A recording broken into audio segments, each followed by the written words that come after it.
When I first started, we wasn't making money. It wasn't like how it was now. There wasn't a scene. When you hear people in Hatton Garden say, oh, Hatton Garden isn't the same, there's an underlying tone of what they mean, that there's black boys in the industry. Just like the music industry, it wasn't what it is now. All these streams, all the rappers buying all the big chains, that did not exist before. Officially, globally, everyone around the world now recognizes us as the top 3 best celebrity custom jewelers in the world. It's a world of luxury, a massive world of luxury. It was like people looking at me like I'm crazy, like you think you're gonna be a jeweler? Like you're fucking crazy, like it wasn't a thing.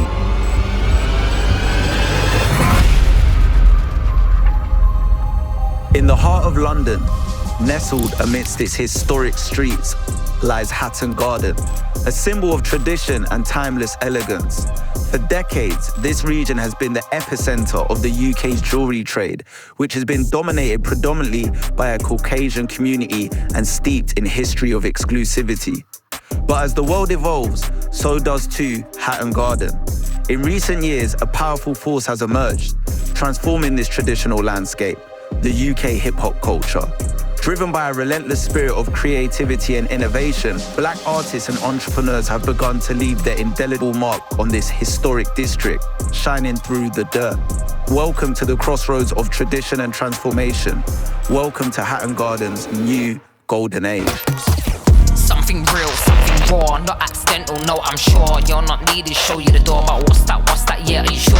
Yeah, that's a rental, yeah, what a bore. Lying, nothing in your core. Buying, yeah, what for? But do what I need to, always sure. Early 1980s, yeah, buzzing. Almost anybody was anybody, you know. I knew them, and, you know, you'd socialise as well as, you know, they want something that they'd come to me. I couldn't really compete with the current market, the mainstream market. But culturally, you know, I know my people, you know what I mean? I know what they want and whatever, so I would cater for them. But when I first came to Hatton Garden, it was like a different sort of thing. As a youngster coming down there, you always felt like there were eyes on you. Look, son, I don't need a warrant to stop and search anyone. Now, what have you got in there? Walking down Hatton Garden, you have to be careful, because if you loitered or anything, you'd find a plainclothes policeman come out of nowhere. What are you doing there? What are you looking for? Well, like, no, I work up there or whatever. Okay, just keep it moving. And if you wanted to, you couldn't wander into any shops. Yeah, a lot of the times they wouldn't let you in. If you buzz and said, look, now, what do you want? Yeah, I wouldn't say it was culturally for us, it wasn't that friendly. When you hear people in Hatton Garden say, oh, Hatton Garden isn't the same, there's an underlying tone of what they mean, that there's black boys in the industry.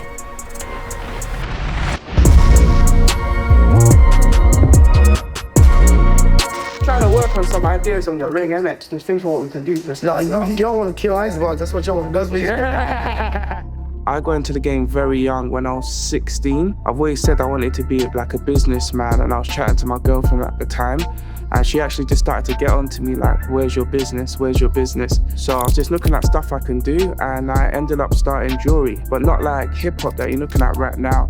It was more stuff that like your mum might wear, silver earrings, stuff like that. You made history, real history of this. It's one of the greatest pieces the world's gonna see. Yeah, facts. When two geniuses come together and make artwork, this is the kind of mere masterpiece you get. Yeah. Give him the medal. The love that I built from jewelry happened from a young age, growing up listening to hip-hop music, watching hip-hop music videos, and seeing different chains, different types of jewelry people were wearing. It got me into wanting to understand how this stuff was made. So it came in place by starting from watches, and then starting to get into the jewelry business from watches. It was just me and a rucksack, a bag in my hand, going in and out of all the stores, trying to get the best deals, trying to get the best prices. Yes, you know. Because you know LB always comes like Santa Claus? Yes. Come on, man. My book, I look now. You forget I'm your favourite jeweler's favourite jeweler. Well, I can't lie right now, I'm feeling different now. So you feeling brand new? Put some little baby on him. Originally, when I first started selling jewelry, I was actually selling jewelry through my car. That's how I started off. So before I had a space, that's what I was doing. Before you know it, I was known as the guy that sells watches. There's times I've gone in a room, man's gone, nice watch, mate. I remember I was at my uncle's gala. I had on a Patek Philippe Calatrava 6119. And that man was only speaking to me because he complimented my watch. And then from there, business opportunities come. It opens doors. Thank you very much. I appreciate you. Appreciate doing business with you guys. Anytime, man. Love, man. You hear me? Blessing. You know what I mean? I'm saying anytime. Give me a ring. I always used to design my own pieces. So I design my own pieces, sketch something up, find a jeweler that could do it, get jewelry made. I come back to my block and everyone's like, yo, that's sick. So I'm like, yo, I can make you one. And they're like, yeah, go on then. Yes, at approximately 9:45 every morning, I call one of my 4 wives, the number one, the boss lady herself. That woman will kill me if I don't call her, you know. This is nice. Remember, it's G money. If you ain't got it, you can't afford it. It's because of my nephew, Francis, the CEO and founder of LTB himself. He had a conversation with us and said, guys, I think I want to take this seriously. Thinking about this idea that I got, what do you guys think about it? I want to start something called Local Kettle Boys. That's what he said. I remember I was like, no, Local Kettle Boys, I don't really have a ring to it. You know, it sounds like a gang. Kojo, you know, was like, why don't we call it Local Kettle Brothers? From there, that's how Local Kettle Brothers, that idea was formed. How I got my start in this industry is a bit unorthodox. So I was in jail. I had a friend who created a brand called Seattle Gold. We have to talk about Seattle Gold. They played a big part in this. As far as doing jewelry, we might not have been the first guys to do it. However, to put it on the internet, to put it on Instagram, I used to spar with them all the time. Like, they used to steal my clients. I used to steal their clients. Without them, I would have never had any thoughts of being a jeweler. So, because I can draw, when I came out, he said, you know what? You might as well come here, get you off the streets and do the design. So you learn a lot of experience there. And then one time he stole one of my clients. But guess what he did? Look how honorable this was. He goes, where are you? I was like, yeah, I'm in my office. And he's like, no, I'm sending you something.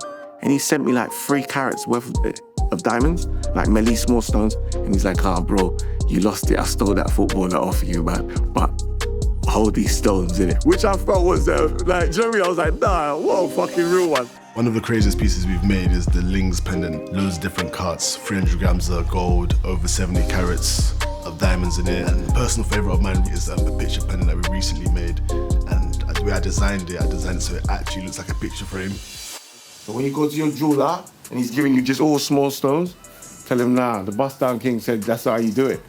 You know what I mean? The Bust Down King said that's not how you do it. You get a couple of codes about, you know, the immigrants. You can call it racism or whatever back then, but I'd call it more discrimination and a bit of ignorance, you know? Fine, don't touch me. Don't touch me. Do not touch me. Don't touch me. Where's my watch? Give me my watch. 50 grand. In your face, boy. Coming in as a black guy, trying to take bits of jewelry from different people, different dealers, watch dealers, it wasn't really gonna happen. You would need to be accepted into certain communities. There's groups. If you're not anointed into those groups, you're gonna struggle. Like I always say, your name is your passport. It is not an easy industry to work in. It's a highly competitive industry. So without a financial backing, you can't succeed. It's a word of luxury, a massive word of luxury. So you need that financial backing to be able to get on the ladder. It was like people were looking at me like I'm crazy, like you think you're gonna be a jeweler? Like you're fucking crazy. Like it wasn't a thing. They were looking at me like I was mad. I would walk into workshops, ask for my stuff back, and so basically commission them to cast something for me. They'll be looking at me like, are you the owner or are you the runner? Like it just wasn't there. There wasn't any space for newcomers in the business. No one would show you or would want to teach you or would want to bring you in. It was a very secret, private business. So it was a thing where you either born into the business because your uncle and your dad were jewelers, or there wasn't really a way to get into it. It's an old industry, it's very protected, a lot of gatekeepers. People don't want to share information. Information is key. In order to be able to manufacture jewelry or even trade in jewelry, there's a lot of people that hold this information and don't give it out to anyone. Some parts of me understand it, but some parts of me feel like it kills the industry because there's young talent that are coming up and can't get into the game.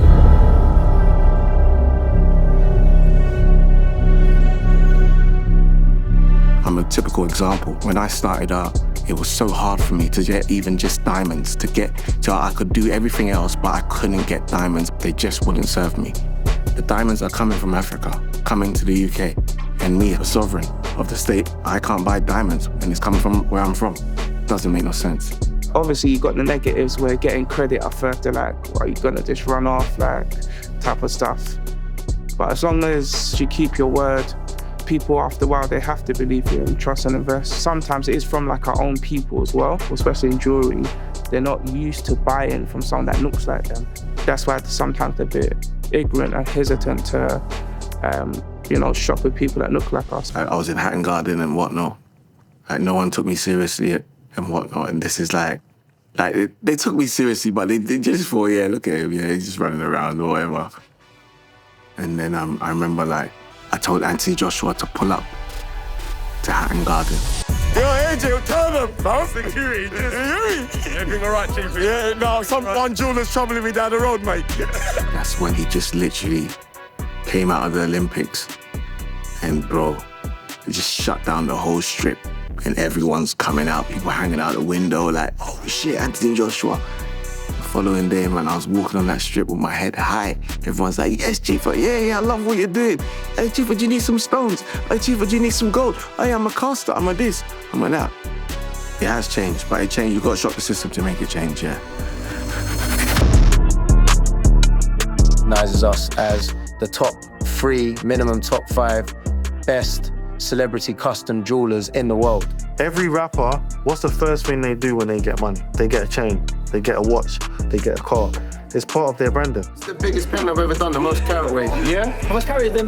So we've got 20 grand just on these 2 stones alone. 20 bags just on these 2 stones. 20 miners, we've got over 120 carats. Over 120 carats. I feel like there's a lot of competition going on, so somebody will drop a pendant, the next person that comes and asks, the question is always, what size was it? I need it to be bigger. So like they're always fighting for that #1 spot as well to say, I've got the bigger piece, I've got the best piece. Well, how much did that person spend? Yeah. I want to spend more, so to speak. Yeah. It's what I'm saying about H, man. Smile with the mask, innit? So I'd say Marcus Rashford is probably one that I'm very, very proud of. I really laid it down, I know. It's just 59.80, which kind of weight. Ask around Hatton and your name's kind of shaky. That's sweet. How much is this? That's 250. What? Pesos? Huh? I made a ring for the president of Ghana. I'm of Ghanaian descent. That tops it for me. That has to be the #1, because I was able to call my mum and say, Mum, I just made a ring for the president. Like, that's game over, innit? Like, I could have retired. We made amazing pieces for people like WizKid of the custom special Jesus piece, and Rema. I'd say it's a lot of the African artists. The UK artists have spent a lot of money as well. Everyone from Young Ads, K-Trap, AJ Tracy, Heady, Tion, Unknown T. The timeless piece that we made for Davido, that's one of our biggest sales, because that thing cost roughly £1 million or $1 million. So we did that and we delivered it with grace and the might of LKB, local Kettle Brothers. You can't beat it. LB Jewelers. But this under my nose. Everything has style and fashion. As a bogus, a fashion over style, isn't it? There you have it, LB Jewelers. One LB, boss. I never do. But this under my nose. A ring. One of my favorite moments in one of the pieces I made was this Yagi piece right here. This was for a woman with a clothing line. It's doing really well. It's not often you see women spending high values on jewelry, on things like Cubans, maybe fine jewelry, yes, but for the market I'm in, I would say this was one of the biggest spends to date. Spent over 100K, so that was a big moment. Presented my jewelry at the Leopard Awards, King Charles's Leopard. I had kings and queens, and looking at my pieces, like bust down scraps, this piece, mad. Like missed this big ring with, they had these people of royalty looking at it in awe, like, wow, what is that? The crepe piece, the 3 hearts. The crepe piece, yeah. So the crepe piece, shout out to Crepe, man. That's my brother, and I really appreciate what he done for us, for the fact that he put us on at the beginning where we weren't brand for manufacturing jewelry. So off of the back of Crepe, AJ Tracy came through the door. Yes. Jay Huss. This was like 8 years ago when these guys were like really coming up in their music careers. K-Trap, that's my guy. Like, he's my nigga, like, do you know what I mean? That's my guy. He shops at A Jeweler. That's his choice. Like, there's nothing there, but he's my guy. Do you know what I mean? He's at my parties, he passes by to the shop. It don't matter. See that? It's mad. My AP was jumping off and shit. I don't know. Come on. I see you shining, my nigga. CB pendants, man. They were legendary. Like, just those pendants. I remember, like, Scraps calling me, telling me, yo, I need you to come to Church Road. I get to Church Road. I go up these stairs, I'm in the flats, I'm in this button door, like, do you know what I mean? And lines is popped up, and Keys is there, Scraps is there. The energy, it was just different. Hands no cheap. Come on, let's see the kettle, man. It came through the same link. It was just, you get me? Fuck all of that. They knew what they wanted. Scraps is like, I want emerald green. Nines is like, I want pink diamonds. And I want white stones behind it. Keys is like, I want red rubies. I'm gassed, I'm thinking, yo. So I jumped at it, and obviously I got really creative with it. It changed my whole life, like just doing that. And them endorsing me and putting it out on the internet, it was game over. Like what the rappers wear, they're still the leading forces where when they wear something new, they come out of a new style. That's when the non-entertainment creators, that's the one, they kind of look at them for inspiration and get a variant of that. And you can tell from little things how the Migos, they got everyone to start wearing short chains, which is funny because the backstory, they only wore short chain because it's all they could afford. They couldn't afford the long thing. Yeah, hip hop is definitely the driving force behind what ideas will work in this industry. The eyes are supposed to represent like my vision. Obviously the tears are supposed to represent the blood, sweat and tears are pointing to all this effort really getting to here, innit? You know what I'm saying? So T obviously represents me. Here going along with the drips and rhinestones, the background, all being in emerald cut diamonds, we've got the tears and aquamarines. Yeah, I'm a different man once I put this one on, you know. Different levels. When you see someone have a big statement piece like that, you might not know about them, but you know they're doing something right. And I think humans like that feeling because I don't think people like it when they've worked hard and they're meeting these people and people don't know that, you know, there's someone that's successful. My friend, the boy done a Mazzolini, you know, his hair is all. Man, it's crazy. It's crazy. Kings, raw gold. This is ancestral. This has been from way back. There's nothing new. It's something that will never die, just like clothes. We want people to know our value and our value that we give to society. If you go to the Egyptians, if you go to the Mayans, the old Ghanaian tribes, kingdoms, we've always done it. Like, and not even just like the black hip hop culture, even if you go like the Europeans and the Romans, like if you saw how they, like look at the Pope now. Like he's got a bigger cross than the Pope. Everybody wants to look flamboyant. Everybody wants the shiny bling, even myself. So nobody wants to be the quiet one. Everybody wants to be the loudest.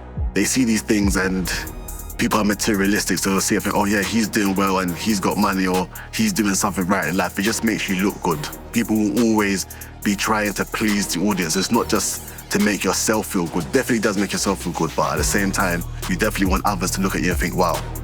I feel like grills became popularized in the UK by the northwest London area. Like, I feel like they were the first people to be wearing grills. I can't remember when that was, but it was a few years ago. And then from there, it just started to blow up. Like, obviously, it came from America, but I feel like the northwest area of London were the guys who really started off doing the grills. Our grills, like, our stones are set so jam-packed, you can barely see any metal. I feel like we just pioneered in terms of like, making a grill look like a really stand-out piece of jewelry because you can tell the difference between a janky grill and a good grill. Everybody buys grills, like girls buy grills, young kids buy grills, and that. The range is crazy. Back then, you actually bought watches to wear them, not to make money off them. The only time you're looking to try and make money off anything, if you saw something else you want to go into. Watches are great investments. There's some watches that you'll buy that you'll make more on that watch than you'll make on buying a house. That's a fact, 100%. However, there's some shit watches that you shouldn't get. Another thing that people say is, oh no, I'm never gonna sell this, I'm never gonna sell this. Mate, where's the camera? Which one am I talking to? Listen, I've got billionaire clients and they sell. Do you know what I mean? Everyone sells. So always think of your exit. And yeah, it can be a good investment, but don't overdo it. Buy what's in demand and sell. Just because you're black and you're from the block doesn't mean that you conduct yourself in a certain way when you're in Hatton Garden. You have to leave the block behind you and just know that this is a place of work. Some of them don't move right. Some people aren't moving how they're supposed to. You've got to be a professional. However, people are compromising with quality, and that's my problem. When people are putting out bullshit, it kills the industry. It needs to stay at an optimum height. It's the highest top tier of being able to express yourself. It's a very, very intricate skill, and you need to have a fine attention to detail. So if you aren't doing things correctly, it's going to be difficult for people to trust you. He wanted me to do some crazy stuff to this, and I said I just want it to be simple. So I was telling him, let's do some artwork, let's do like a different design. He just wanted something simple with big pointers everywhere. So not only we going with big pointers going through the middle, like these like 12 to 15 pointers going through the middle, but then even the border has big pointers as well. So many layers to this piece, as you can see. Like you got the top level, the medium level, the lower level, and of course we diamond set the whole thing all around. The font is crazy as well. I think we went through like 20 different fonts, 20 different designs until we got to this design. People think it's he just turns up to work, wears jewelry and posts it. Yo, the stress is crazy. Because you can't do everything yourself, you're relying on other people. And one fuck up can cost you 3 weeks, 6 weeks, a week, a day. That your client, that's most likely an affluent client, is used to getting everything on call. So they want it there and then. It's a lot. And I don't think it's cracked, like the world gets to see that side of things. Our generation of people that grew up loving hip hop, they've come and also became our competition selling hip hop jewelry as well. Like, whoa, this £2 million piece, or 100 million, fuck off, no one cares. And half the time they're talking shit anyway. Remember, it's a team of very well talented individuals put together as brothers to work for one purpose, to achieve the highest goal. So we don't compete, they compete with us. We build a stage for them to dance on. Good morning, everybody. At approximately 8:15 every morning, G-Money goes swimming. Remember, if you ain't got it, you can't afford it. Let's go swimming, people. I ain't saying it because he's my guy. What he's done is different. He's an artist. Look where we are. Look who's here. Look what he's accomplished. I have never seen anything like this in my life. We're so proud of you, bro. Keep pushing and keep flying the flag. A few years ago, the jewelry scene was a bit inaccessible. It just seemed inaccessible. So I feel like over time now, it started to open up now, and a lot of people are trying to get into jewelry. I feel like before, people thought, I can't do jewelry. It's too crazy, or it's too expensive, or it's just not something that's accessible. But now, there's a lot of people that are doing it. A lot of young black people are doing it, and it's just like, it's good to see. There's so much new jewelers. Every other day there's new jewelers. Man, his work ethic from a very, very young kid. He's an individual that, wanted to run before he could walk. Always knew what he wanted. I got to get there first. I got to get there. Today. There's no tomorrow with him. You know what I mean? But like I said, I've seen him in a position that he's found himself in now. I'm very, very proud of him. So I want to give a toast, not only to Timeless, but to you guys and to the future, because like, this is, I can't even explain to you, like, this is art. Now, we're in the game. We're not gatekeeping. Just go to Hatton Garden. There's so many jewelers that I've helped. I've always looked out, and I'm still looking out. Since I've come through, I like to say that I've brought the people through. Like me, I giggle coming to work, like, hee. Like, do you know what I mean? Like, I'm grateful because I know where I'm from, bro. I'm from the trap, bro. I'm from Tottenham, bro. Real talk. We need to be accepted because we consume this jewelry. Street culture determines where fashion goes. We all know this. The way of people expressing themselves, the same as fashion. They're able to give you a piece of them and their character and their personality. It aligns with their brands and their identity, even their marketing campaigns, their rollouts. Yeah. It's a very important part of the culture. To see it progress, just like the music has progressed, the jewelry has progressed with it. And the guys are getting more money, so they want more jewelry. The customer you want is the customer who wants to outdo everybody else, and he's got the finances to do it. So if you got clients like, no, happy days. Ice Lizzy.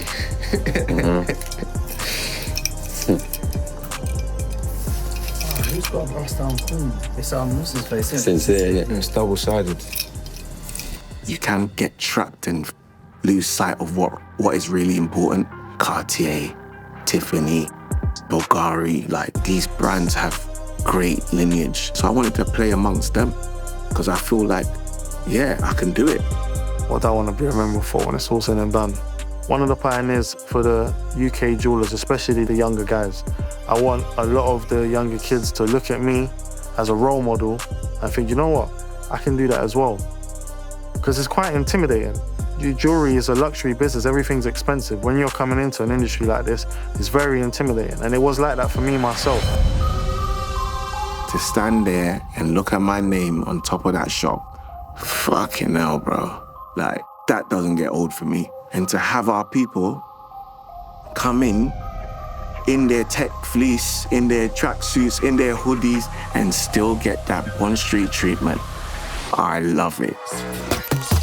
Something real, something raw, not accidental, no, I'm sure. You're not needed, show you the door, but what's that, yeah, are you sure? Yeah, that's a rental, yeah, what a bore. Lying, nothing in your core. Buying, yeah, what for? But do what I need to, always sure. Something real, look at how cute that is. Not accidental, no, I'm sure. You're not needed, show you the door. What's that, yeah, are you sure? Yeah, that's a rental, yeah, what a bore. You know what I mean? The bust down king said that's not how you do it. I've done president, I've done first lady. Come on, bro, game over, man.